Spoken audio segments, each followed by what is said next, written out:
Sean, the ball's drifting away. Usually they hug the top rail with that nap, so... Absolutely, yeah. It's very, very counterintuitive to see a ball go that way. You often see them hug the cushion, as Steve says, and actually bounce along the cushion and keep coming back because of the way the nap of the cloth's brushed. But to see it go that way means there's perhaps something wrong with the slate or something, but I think it's been like that all week. Yeah. Ken played in his match against Ronnie O'Sullivan, played 2 cut-backed reds that stayed on the far jaw.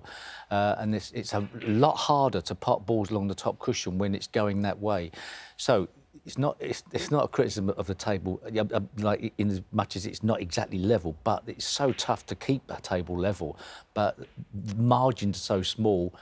You know, if it goes on to cost Judd, he'll probably say something because we expect the best, and it's really tough. It's ultra critical, but these days you want it as flat as possible, even though a 12-by-6 area is tough to keep flat. Well, Sean, you have been vocal, haven't you, about conditions in the past, not just at this venue, but at other venues too? Yeah, well, of course, it's very important. Obviously, we train and practice on conditions that are perfect, whatever that means, certainly dead level. But, of course, we're only here temporarily in this venue. You've got that table out there. It weighs the best part of 2 tons. It's constantly sinking into the carpet and moving fractions. Of course, they're checked every day, and they're almost spot on. I suppose it's just part of the game. Yep, absolutely. One apiece.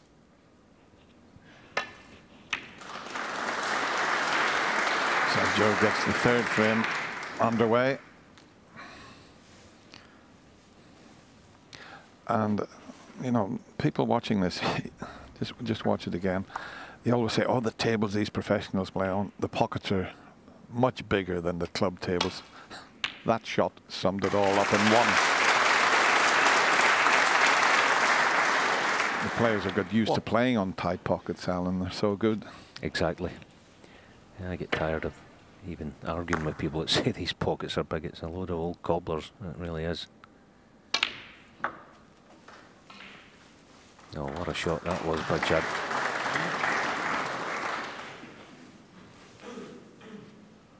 Five.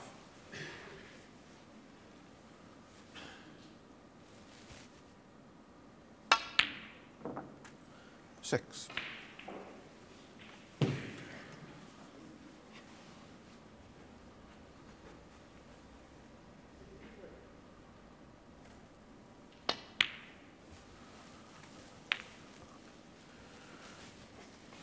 Give me a second, please, Judd. Colin Humphreys, referee, just saying, give me a couple of seconds. Judd, because the pink has to go as near to the reds there in a direct line with blue and black, and not touching the red. So 12.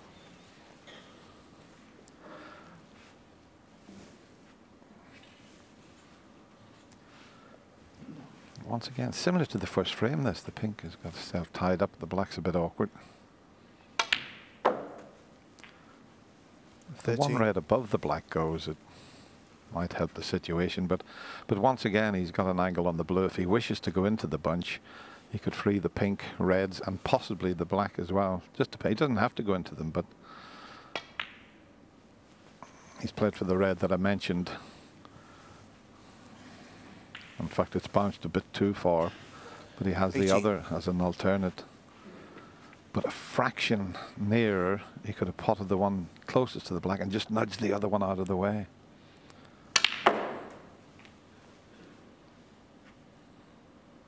$19.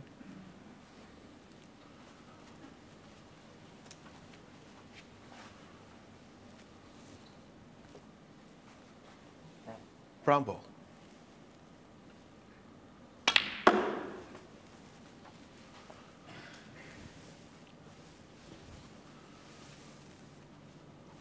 $23. Just an ounce short of pace here. Should be all right. A little soft screw round the back of this red. Hold for black. Back up for blue as his wont, because 24. As we know, he likes to play shots with power. It's not a bad ploy, actually. This time, probably will be attacking the bunch.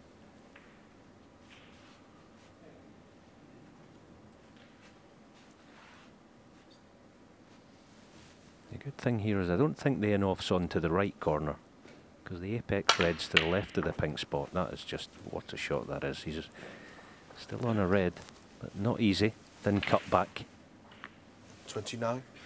To get the purchase on the cue ball and the fact that he was playing the blue so thin was impressive.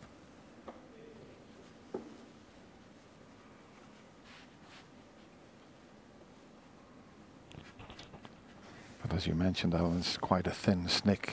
Probably finish on yellow, green or brown here. The red is so thin. Just let the white take care of itself. It's all about the thin cut, and that shows you how thin it is. He's overcut it. So he was a bit unlucky when he cannoned into the reds there.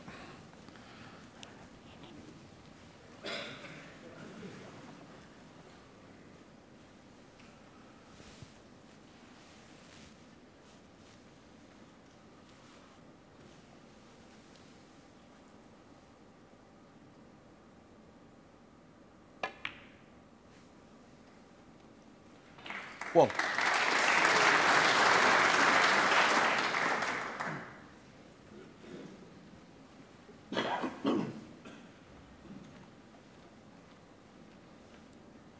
We've seen Judd Trump play around the houses on a blue from the other side, didn't we, earlier? See, Joe's not quite got that kind of cue power. So you're going to have to leave a mid-distance red. Big shot this coming up. It'll be absolutely simple. Well, certainly not that he's hampered by the brown. That was an awful shot for a player of Joe's class. 6. He's not quite straight in this, so if he cues it properly, he can get up for pink. But make sure you pot the red. Yeah, couldn't get out of that corner. 7. Be a brave man to snick this pink back.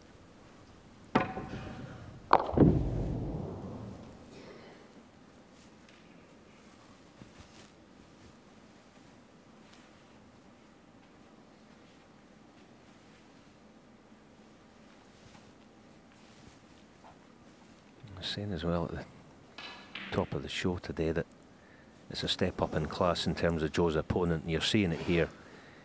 He knows he has to get a tight cue ball. He can't leave the cue ball any more than a couple inches off the baulk cushion because he feels Judd will knock one in.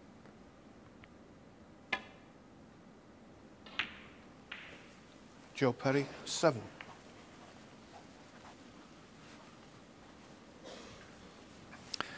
He might have a free shot here, Judd. There's a safety shot on, and there's a red that's just above the pink there, and black that will cut into the left corner and back to the safety area. And we'll look at that for a shot.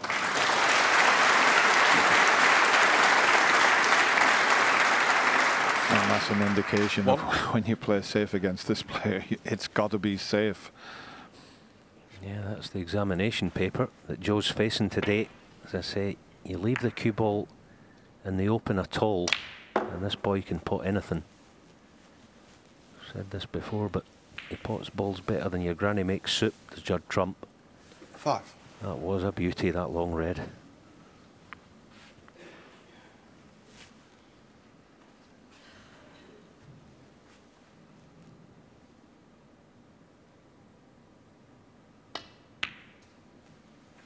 Six.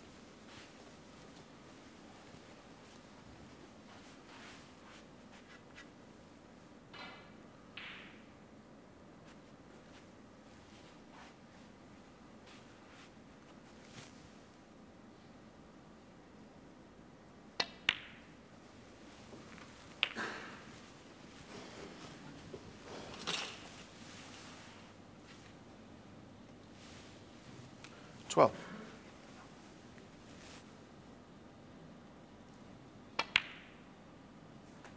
13.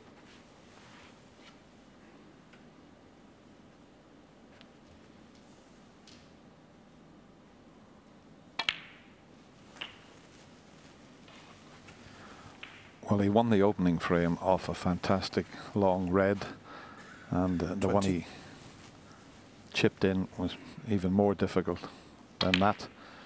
Oh, he didn't want the kiss. He's going to have to be lucky. 21. He thought he was going to avoid that and go across the table for the blue. He thought he would be able to avoid that. This is tricky.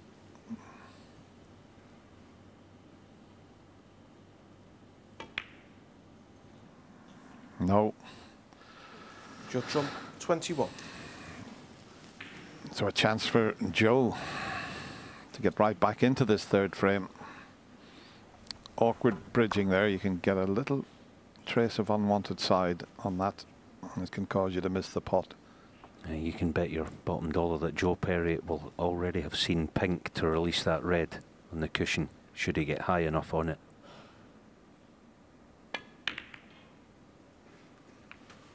One. I wonder if he might just leave the pink where it is and risk the long blue.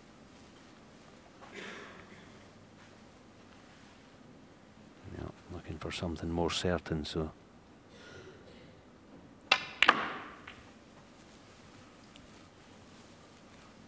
Knows every trick in the book, mind you, Joe Perry, so you'd expect him to, if not knock the red out, at least get in behind it. 7.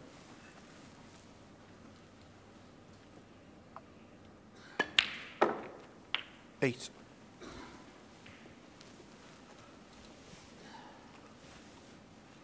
In a couple of shots' time, he can get on that difficult red. He'll play for the one next to the pink here. But if he can get himself into a position on the colour to get over into that circle, that would be probably easier than trying to bring it out. 15.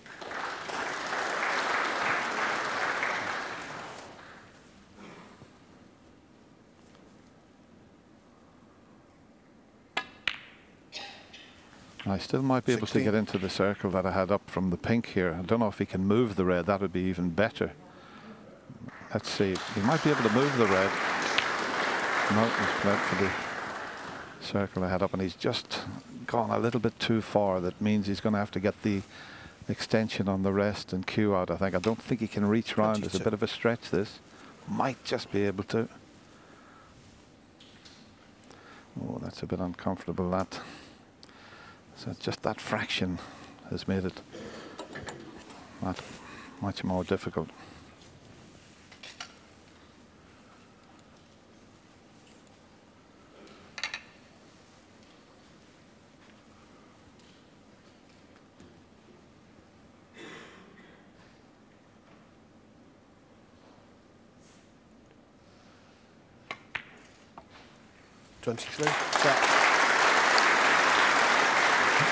Very well played, but you can see as we show you the shot again, the green's blocking the path for the yellow, so he's got to leave the yellow to go past the brown into the other corner. But he can do that from here.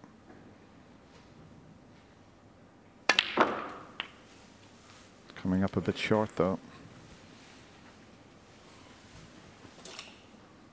30. Just 13 behind now, so he's going to need all the colours.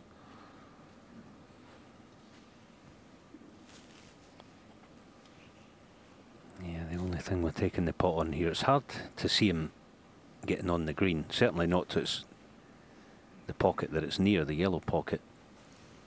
I think he might just be taking the prudent option here, Joe Perry.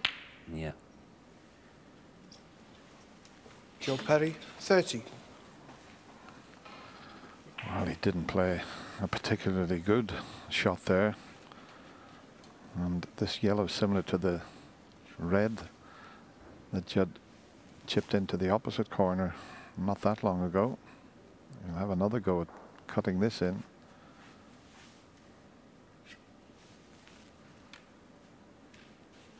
In fact, he can have a go at cutting it into either corner pocket.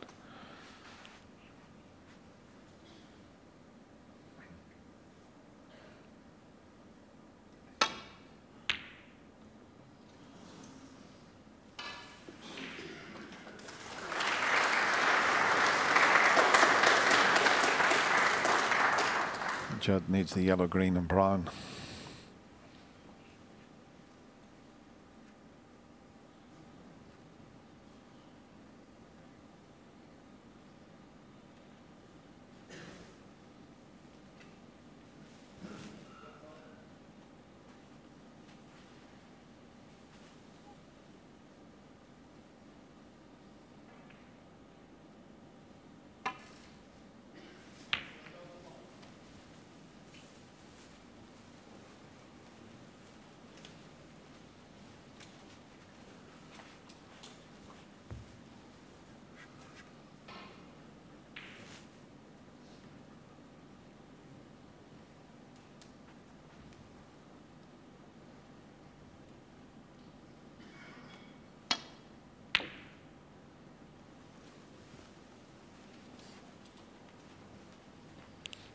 Yeah, that's what you have to do there. You've got to make sure the object ball's safe. You don't always have to try and get a snooker.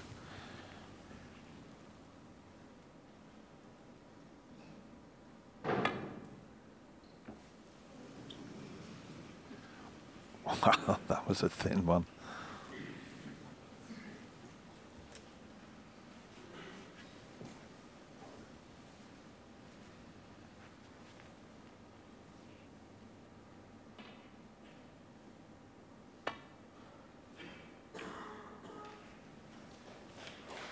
And that's another fine shot, acknowledged by Joe there as he came to the table, just tapped it.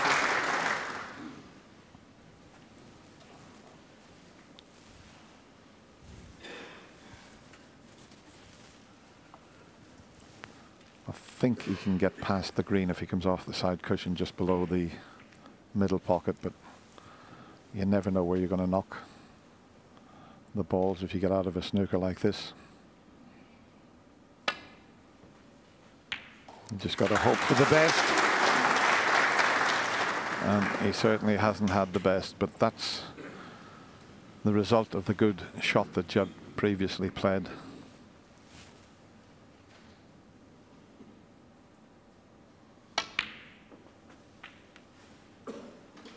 Two.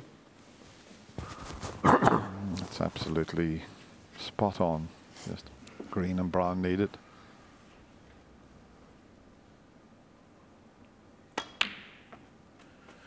Five. Oh, that's interesting. He stayed down on the shot. That's something that the gentleman in the studio, Steve Davis, occasionally used to do. He used to keep his chin on the cue until the ball was in the pocket. 9.